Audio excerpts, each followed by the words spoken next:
Olá, eu sou Sheila Sodré e o programa Café com Direito está começando. E aí eu tenho que dizer para vocês que eu estou tendo a oportunidade de estar aqui diante de dois expoentes, cada um em sua área específica.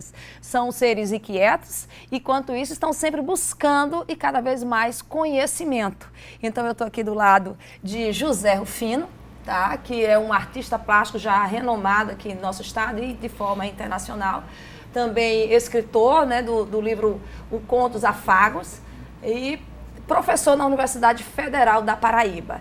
E do outro lado, também tendo a honra de receber o professor Marcílio Franca, que é procurador do Ministério Público junto ao Tribunal de Contas. Ele é professor da universidade e esse ano, no final do ano passado, de 2015, lançou o livro Direito da Arte, que traz aspectos jurídicos relativos à produção, circulação e também referente também a toda a questão de proteção, do direito. E aí, vamos aproveitar, primeiro agradecer a presença de vocês aqui conosco e para falar um pouco e até entrar mais nesse conceito da arte e do próprio direito, eu gostaria de pedir a Rufino para conceituar a arte. E aí, olha o desafio, né? Isso é uma busca, que a gente faz o tempo inteiro como artista, enfim, toda a teoria da arte tenta chegar nesse tal conceito da arte. Ao longo do tempo, a arte mudou muito. Então, hoje a gente não tem mais como arte apenas o produto material de habilidade manual, a pintura, a escultura, o afresco. Isso é uma coisa que já foi processada ao longo da história e a partir do século passado, do século XX, com as vanguardas, a arte incorporou um dado incrível que é a ideia. Ou seja, a criação deixou de ser apenas o fato da habilidade de representar a natureza e passou a ser uma manipulação de ideias. Então, a partir daí, tudo pode virar arte nas mãos de um artista. Então, ele detém essa magia, que é transformar qualquer objeto num fato de arte, num objeto de arte, ou qualquer ideia. Então, a priori, ele é como se fosse um filtro. Então, passando por esse filtro, esse tecido mágico, a coisa se processa. Então, tratar de arte hoje em dia é muito complexo porque ela é uma aproximação do humano na realidade. Então, vai ter desde uma performance, ou seja, um artista pode elaborar um processo que é uma ação de rua, por exemplo, um grito na rua público. Isso pode configurar-se como obra de arte hoje em dia. E não é material, isso não se guarda no museu, exceto se for documentado com filme, com fotografias. Então, a gente tem todo tipo de ação e, portanto, eu diria que o conceito atual de arte é esse, é um fato libertário, ou seja, um mecanismo de tratar dessa experiência humana nesse planeta de forma subjetiva e sem regras, porque a arte faz tudo com tudo, desde fatos da ciência, da política, enfim, do direito, da psicanálise. Tudo entra nesse bojo, nesse lugar que os artistas trabalham e manipulam e oferecem isso de volta ao público, com essa coisa que talvez esteja no plano da poesia, como um todo. Olha aí, viu? Professor Marcílio, e diante desse conceito, e às vezes até um pouco praticamente subjetivo, como o direito, e aí um pouco do Brasil, ele encara e protege a arte? Sheila, diante desse fenômeno de um conceito tão largo de arte, como o Rufino mencionou, o direito enfrenta hoje dois grandes problemas. Primeiro, definir, de fato, quem é o artista e qual é a obra de arte a ser protegida. Quem é o artista, que como o Rufino já antecipou aqui essa ideia, hoje em dia você pode manifestar a sua arte por uma série grande, longa, extensa de comportamentos, de técnicas, de meios, e aquilo que ele produz também alcança uma diversidade, uma variedade muito grande.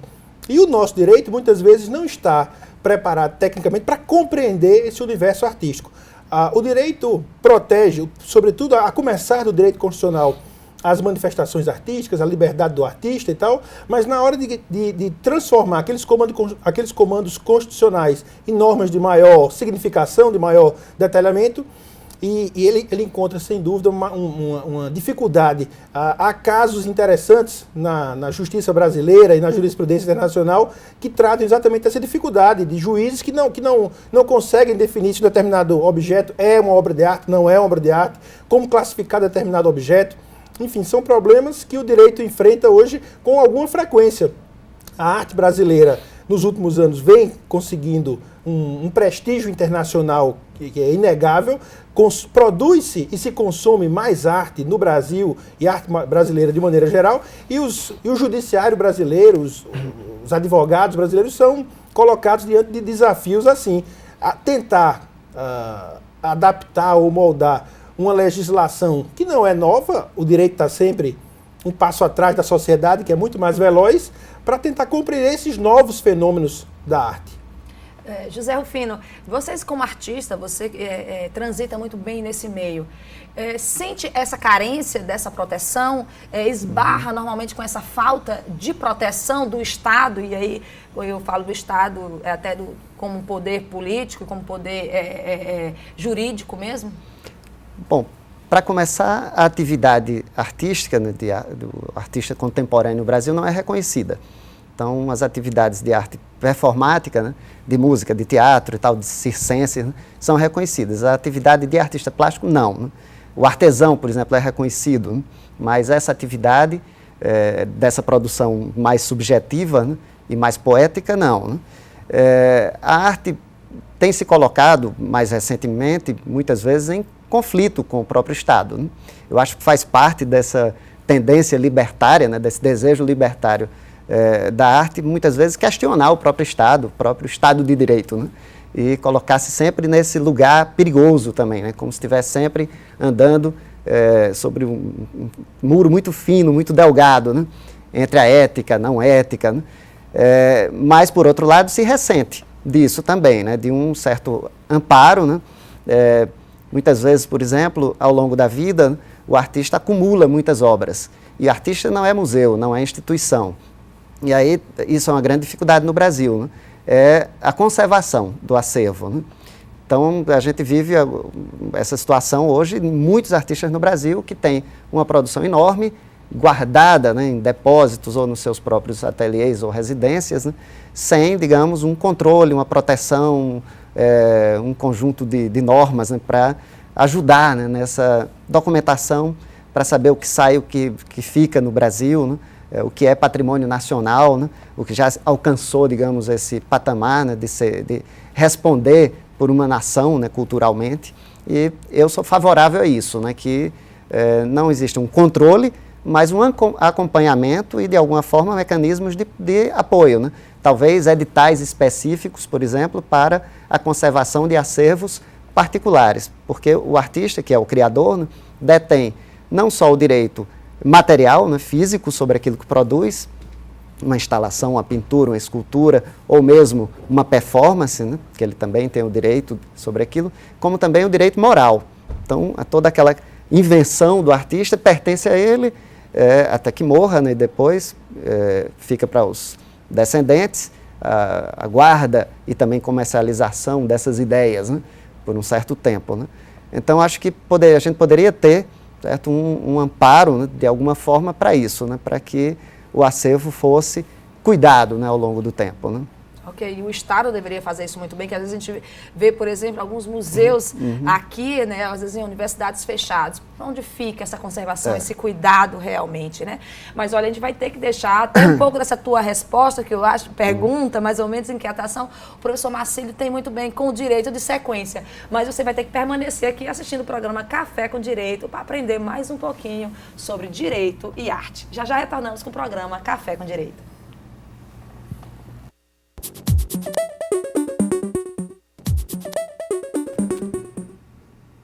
Retornamos com o programa Café com Direito e nós estamos aqui discutindo a relação da proteção da arte pelo direito.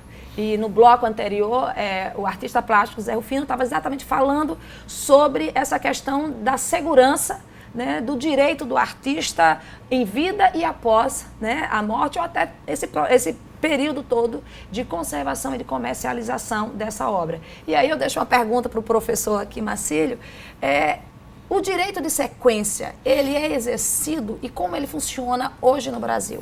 É uma dificuldade hoje para o artista conseguir exercer esse direito de sequência. Em rápidas palavras, tentando ser didático, esse direito de sequência seria um direito que o artista plástico detém de, numa venda seguinte àquela venda inicial da obra, ele tem um direito a um percentual sobre a valorização futura da obra. Seria algum tipo de proteção que a legislação confere ao artista, de modo que, em sendo valorizado, ele também ganha o percentual daquilo que o mercado achou que era justo atribuir à sua obra. Esse direito de sequência, embora previsto, ele é muito difícil de ser colocado em prática. Muito difícil. Há algumas tentativas, sobretudo de escritórios especializados em cobrança desse direito de sequência, mas, por exemplo, como o mercado de arte ainda é um mercado um tanto opaco, não é um mercado muito transparente, não há nem sequer como você controlar, muitas vezes, as vendas seguintes de uma determinada obra. Digamos que um artista, um ateliê venda uma obra, mas dali para diante, como esse mercado é muitas vezes de difícil controle, não é possível acompanhar essa valorização de fato da obra.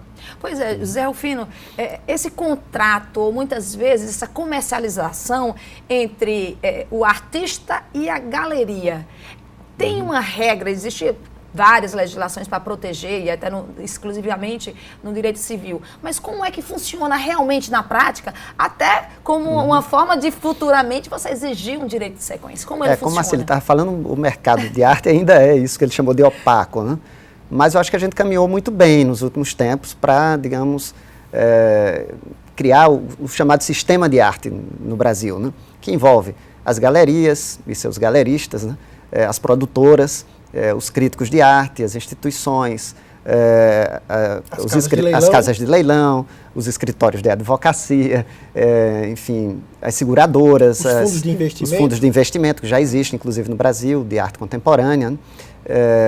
Os lugares de acomodação de obras, galpões, enfim, climatizados e tal, para isso, né? Um sistema todo, né? Parte, claro, de pesquisa, educação envolvida com todo esse sistema, né?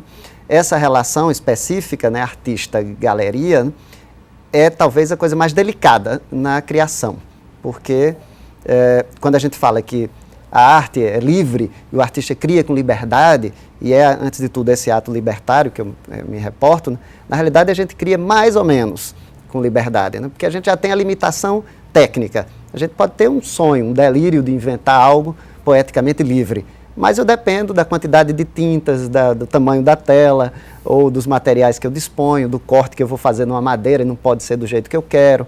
Então já existem as limitações naturais da criação, né? E depois as adaptações a esse tal sistema. A obra precisa, por exemplo, ser transportada, então não pode ser gigante.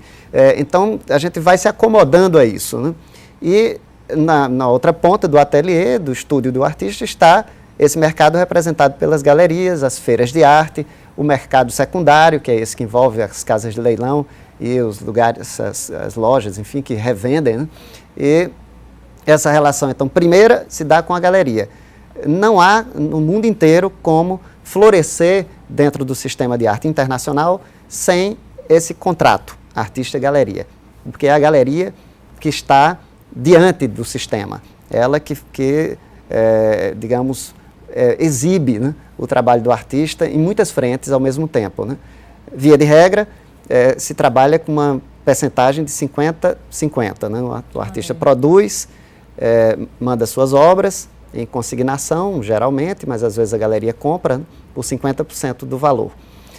O que tem acontecido no Brasil é a formalização da atividade do artista, né? Então o artista tem criado microempresas, como é o meu caso, né?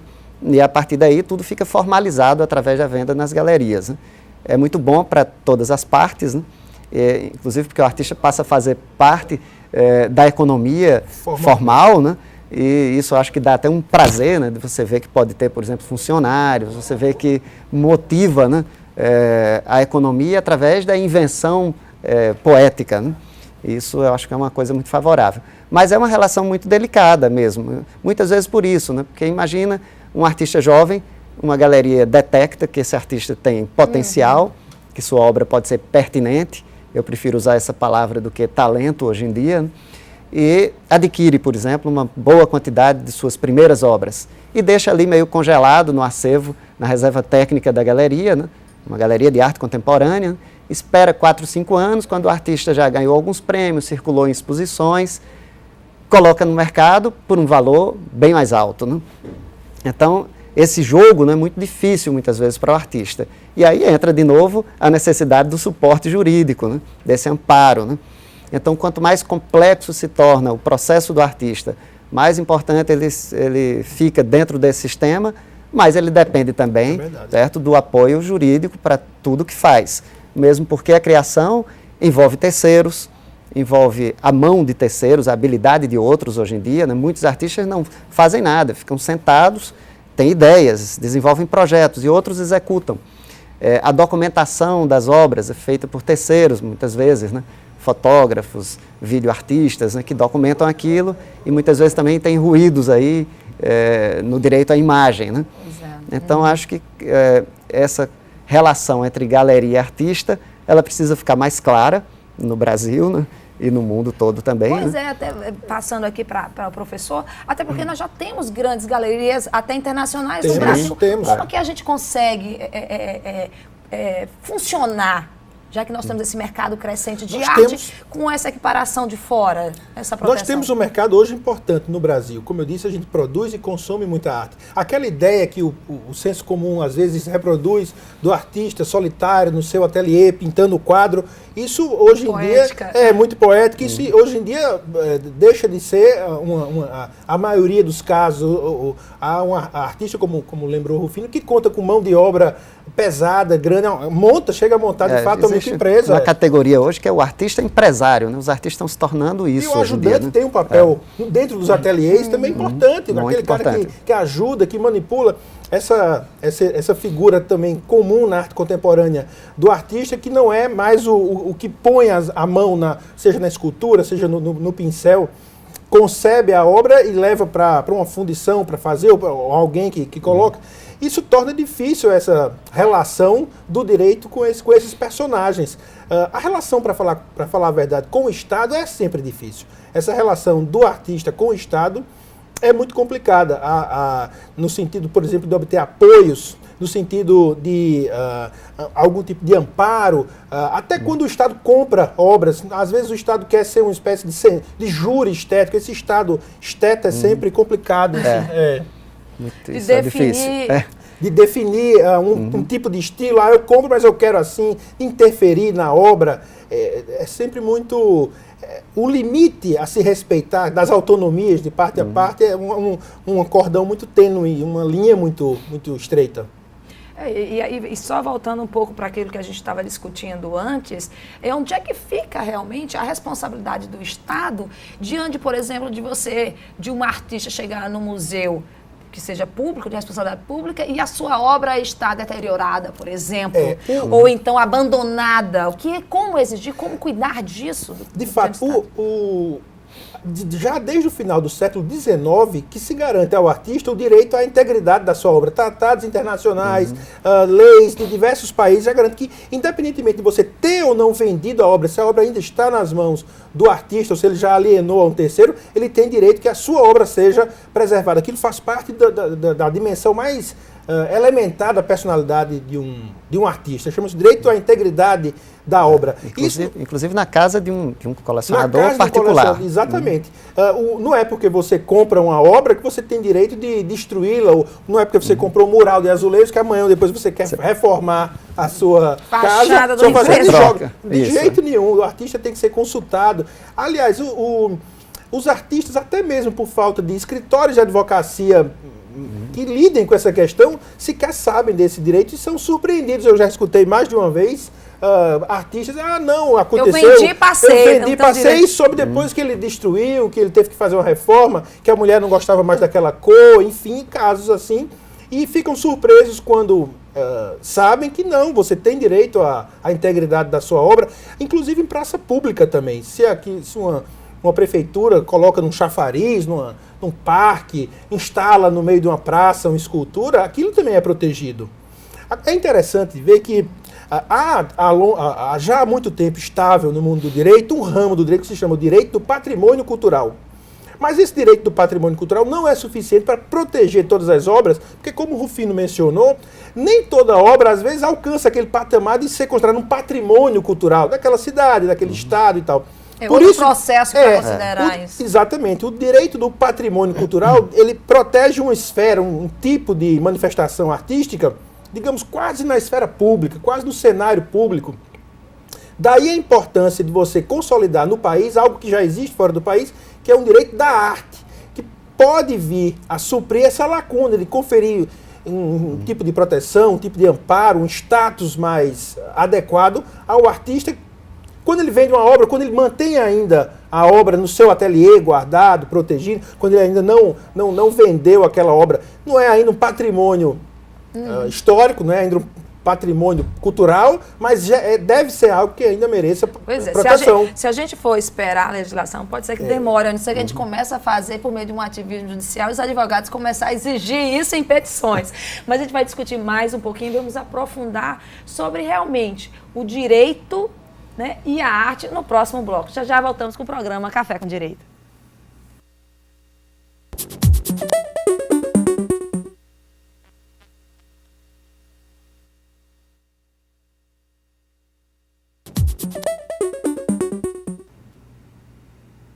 Estamos de volta com o programa Café com Direito. Informação, cidadania e arte para você que está nos assistindo. E o tema é arte, direito, inovação. E aí, no mundo da arte, também estão tentando regularizar e tentam constantemente, apesar com uma certa lentidão diante do que se espera. E tem uma portaria 396 do IFAM. José Rufino, é você que pelo jeito já está bem entendido, antenado com isso. Qual é o impacto dessa portaria no mundo jurídico e no mundo da arte? Bom, essa é uma portaria do Instituto Patrimônio Histórico e Artístico Nacional, né, para tentar regulamentar o comércio de obra de arte, antiguidade, livro antigo, enfim, né? E que pressupõe um cadastro. Bom, eu estou estudando, né? Não estou especialista ainda nisso. Um cadastro por todos os vendedores de obras, pessoas físicas e pessoas jurídicas, né? E que cada obra vendida por mais de R$10.000 em espécie seja declarada, porque as outras já estão, digamos, fundamentadas em notas fiscais e depósitos bancários, né?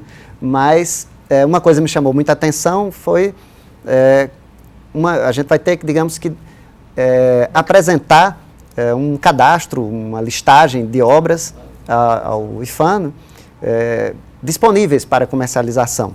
E para o criador, né, para o artista que detém ali dentro do seu ateliê, no meu caso, por exemplo, centenas, alguns milhares de obras, né, surge uma questão, uma dúvida que eu posso até repassar aqui para Marcílio, porque todas as obras que estão no ateliê, elas a priori não existem, porque elas estão, o corpo completo de obras está sempre em mutação.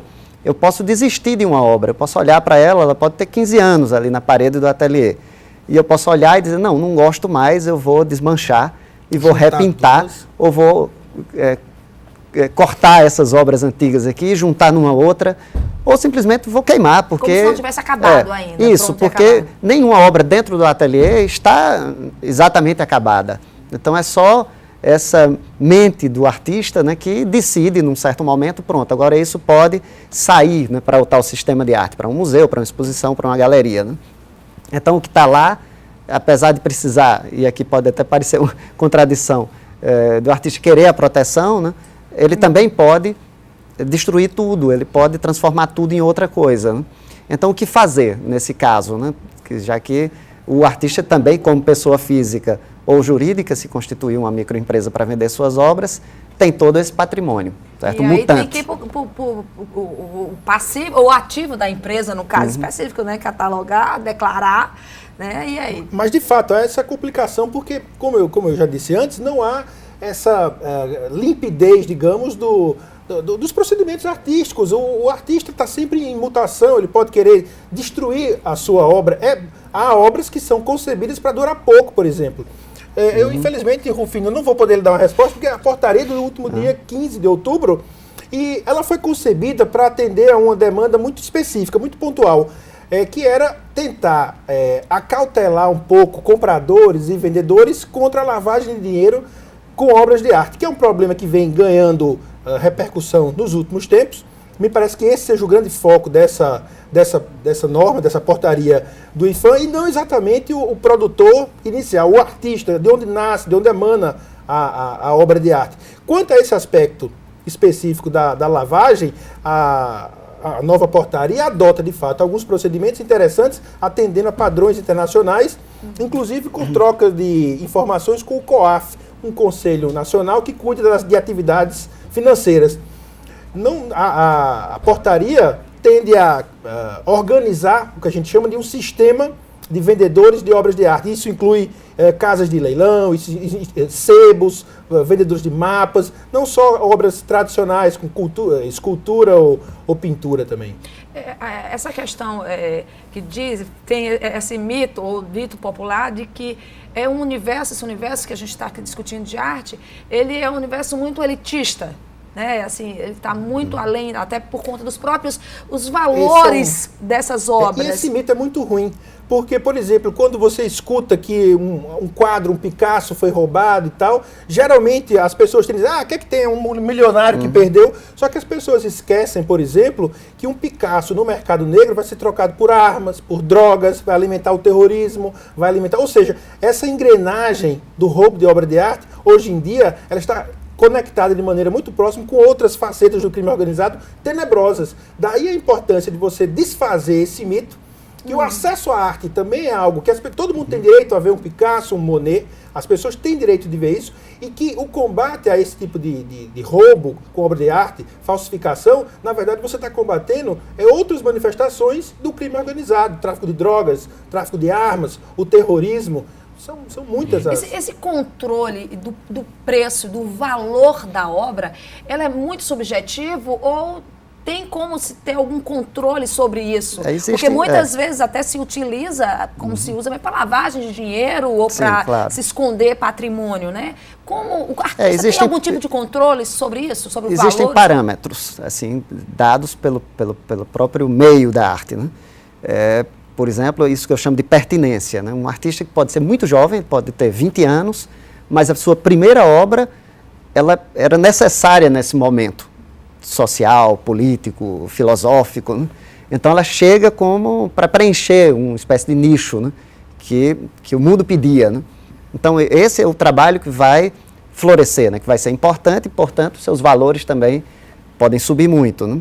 Então... e do ponto de vista, por exemplo, do Ministério Público ou do Tribunal de Contas, é possível você adotar padrões mínimos? Padrões mínimos, sim, claro. De comparação. Se o Museu X compra, por exemplo, um quadro daquele pintor, é possível ver, naquela época, outros quadros daquele pintor. Então, o mercado está avaliando por quanto? Ou outros... Existem, inclusive, indexadores, portais, assim, que têm esses valores, né? Tabelados, colecionadores do mundo. Tem um mercado, é meio complicado. Existe um ranking internacional, os artistas estão ranqueados, né? E é possível consultar isso. Você paga, né, para ter acesso.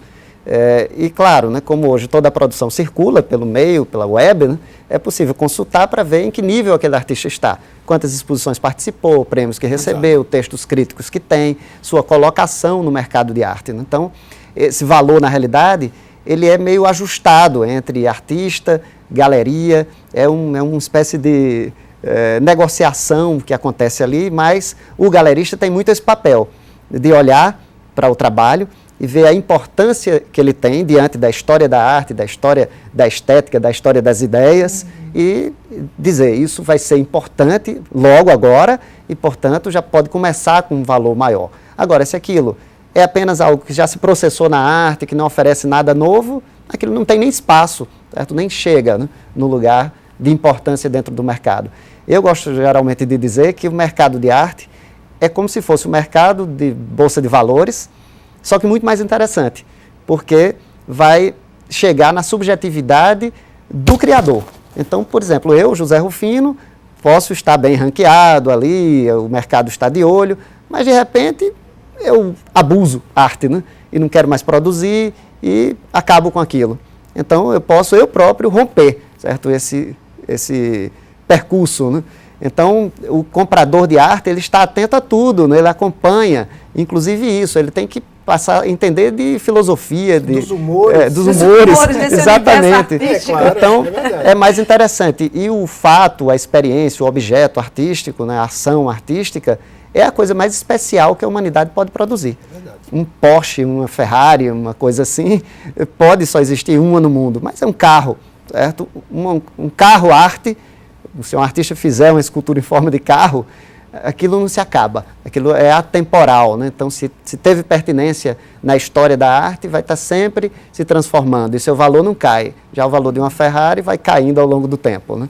Então, é uma coisa interessante. É um setor importante da economia, é relevantíssimo esse setor. E daí que os juristas, hoje em dia, precisam ter mais atenção a esse setor. Escritórios de advocacia que têm conseguido entrar nesse mercado, têm feito com sucesso, e eu recomendo aos meus alunos que estão entrando agora no mercado da advocacia e tal, que prestem atenção. E isso é muito bom. Primeiro porque eles desbravam um nicho de mercado que não tem tanta concorrência como outros setores do direito. Depois, porque os artistas, em geral, precisam desse tipo de assistência, porque envolvidos com processo criativo, envolvidos com...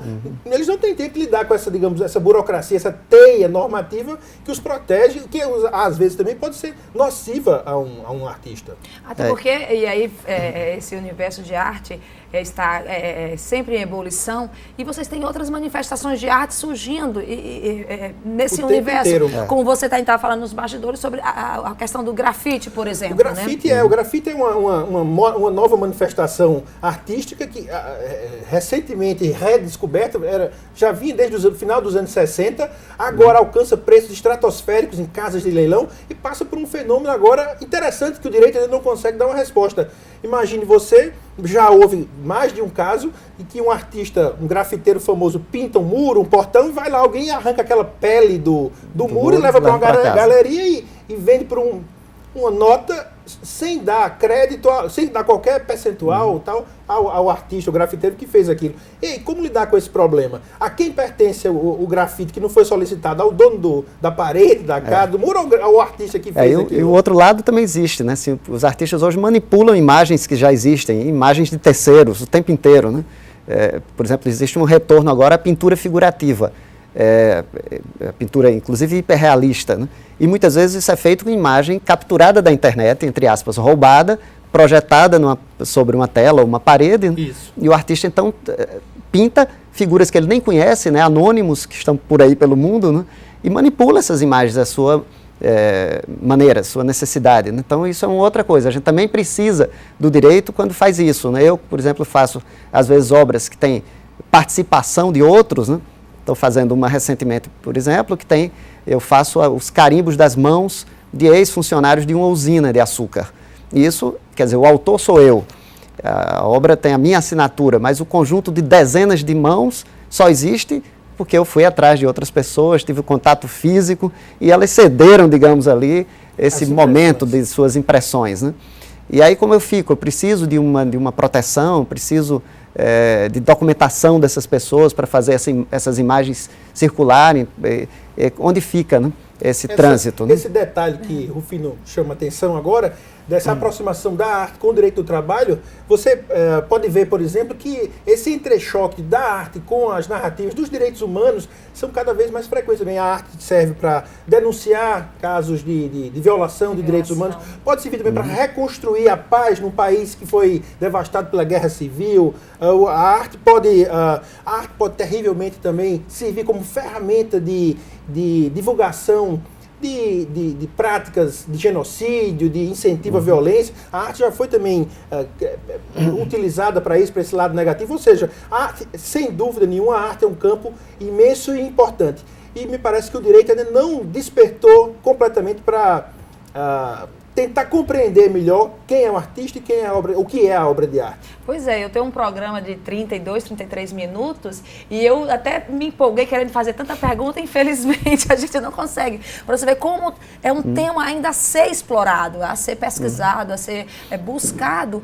E como você falou, eu falo muito isso, que muitas vezes a gente hoje fala que o nosso judiciário está mais ativista, está andando, o judiciário em si, é por conta da necessidade, que é urgente, o advogado tem que peticionar e quando chega, né, nos nossos superiores tribunais, acabam realmente fazendo, criando os precedentes que aí um dia vão chegar, e aí fazendo algo diferente, e aí, quem sabe, criando algumas normas que vão proteger o artista, né? E aí, gente, eu só tenho que agradecer, sabe? Esse bate-papo agradável demais. Eu aprendi, creio que nossos telespectadores tenham aprendido, como também tem surgido novas inquietudes para buscar e conhecer mais. Muito obrigada. Obrigado. Obrigado. E é isso aí, o programa Café com Direito vai ficando por aqui e a gente aguarda você na próxima semana com mais conhecimento jurídico.